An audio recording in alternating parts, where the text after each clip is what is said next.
국내 바이오 산업이 뿌리를 내린 지 30년이 됐습니다. 그동안 국내 바이오 산업계는 세계적 수준에 올랐다는 평가를 받아왔는데요. 이 숙제는 아직 남아 있습니다. 한국 바이오 산업의 30년 성과와 앞으로의 전망 취재 기자와 함께 살펴보겠습니다. 조필현 기자 나왔습니다.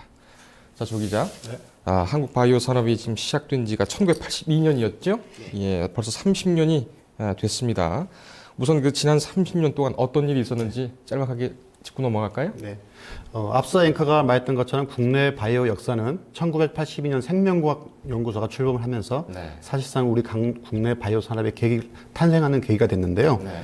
1970년 중반 이후 서구에서 관련 분야를 공부한 학자들이 귀국하면서 활발한 연구 활동이 이루어졌는데요. 네. 이들은 신문, 방송 등 언론을 통해 서구 선진 국가에서 각광받기 시작한 유전공학을 소개하기 시작합니다. 네. 이어 한국바이오산업협회, 한국바이오벤처협회가 지난 2008년 11월 통합해 지금의 한국바이오협회로 새롭게 출범하게 됐습니다. 예. 1982년부터 시작이 됐지만 1985년이죠. 유전공학 육성법, 이 법이 제정되면서 본격적으로 살아 움직이게 됐죠. 그렇습니다. 국내 바이오 산업의 역사를 짧게 지적해보면 80년대는 산업화, 그리고 90년대는 연구개발, 그리고 2000년도에는 벤처기업 확산이 되면서 네. 10년 주기로 큰 성과를 이룬 게 사실입니다. 네. 특히 1985년 유전공학 육성법이 만들어지면서 바이오 산업 육성에 초점이 맞춰집니다. 이때부터 과학기술처 중심의 정무생명공학 연구개발 지원 사업이 산업계와 학계에서 공동으로 이루어지면서 많은 연구개발과 경험 등을 축적하게 됩니다. 네. 이때부터 정부 연구소 중심으로 연구비 투자가 늘었고 상대적으로 약했던 문교부의 유전공학 분야에 대한 대학 연구개발 지원이 크게 늘었습니다. 네. 대학을 중심으로 한 유전공학 관련 기초학문의 연구도 큰 진전을 보이기 시작합니다.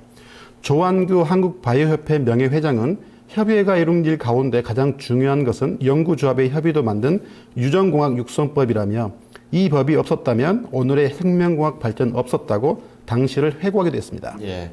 지금까지 이제 30년 역사를 짧게 나마 짚어봤고요. 앞으로가 문제가 아니겠습니까? 맞습니다. 그 정부 목표는 2016년까지 7위로 올라서겠다. 이런 목표를 가지고 있죠?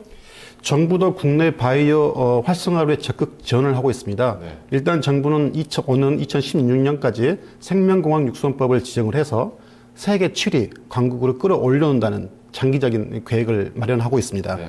현재 경제적 성과도 과시화되고 있는데요. 국산 바이오 제품의 세계 인류 상품 수가 늘어나고 초기 기능성 식품에서 치료 제품으로 발전이 하고 있습니다. 1999년을 시작으로 2005년까지 총 12건의 신약 개발에 성공했고 총 6건의 국내 개발 신약 후보 물질들이 미국 FDA 허가를 신청해 놓은 상태입니다. 네. 다국적 제약사들의 국내 임상도 크게 늘고 있는데요. 국내 바이오 기술을 보는 해외 인식도 크게 높아지고 있습니다. 네. 투자의 지속적 확대에 따라 가시적인 성과도 나오고 있습니다. 네이처, 사이언스, 셀 등 세계 유명 저널에 게재된 국내 논문 130건 가운데 바이오 관련 논문이 86건으로 약 66%를 차지했습니다. 네. 그 숫자도 1994년부터 1997년까지 3년간 6건에 불과했으나 2002년부터 2005년까지 3년간은 55건으로 늘어나는 등 해가 거듭할수록 급증세를 보이고 있습니다. 네. 이 경쟁력을 갖추기 위해서는 무엇보다도 인재가 중요하겠죠. 인재 육성 개발은 어떻게 됩니까? 그렇습니다. 세계 시장과 경쟁하기 위해서는 일단은 혁신적인 바이오 제품을 만들어서 세계 시장에 내나와야 경쟁이 되는데 네. 현재 우리나라는 지금 연구 인력은 많지만 생산 인력이 적다는 데 좀 문제가 있습니다. 네. 앞으로 안정적인 전문 인력 양성과 질적 수juk 제고를 위해 범정부적 지원 시스템이 보완에 시급해 보입니다. 네.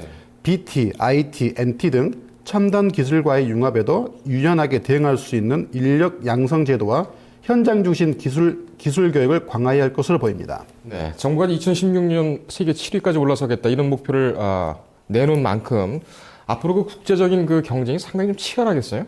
맞습니다. 바이오 세계 시장에서 바이오와 제약이 차지하는 것은 2000 기준으로 봤을 때 8천억 달러의 규모에 네. 육박했고요. 오는 2020년에는 1조 7천억 달러를 넘는다는 계산까지 나오고 있습니다. 전 세계적으로 의약, 바이오, 장기, 바이오 칩을 포함하면 세계 바이오 산업은 연평균 13%의 성장률을 보이고 있는데요. 네. 2009년 기준으로 세계 생명공학 시장의 국가별 점유율을 살펴보면 네. 미국이 57%, 유럽이 21%, 아시아 태평양 국가가 20%를 차지하고 있습니다. 네.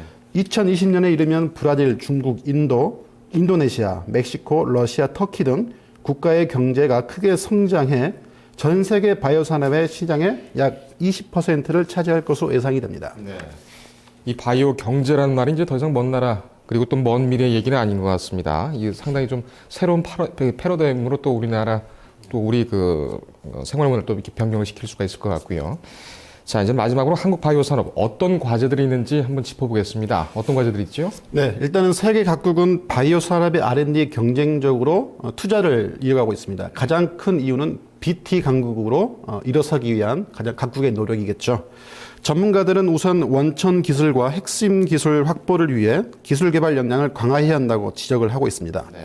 R&D 투자 효율성을 제고하고 기술 개발을 가속화하기 위해 정부 R&D 시스템을 개선하고 글로벌 네트워킹을 통한 글로벌 R&D 시스템을 활성화해야 한다는 것입니다. 네.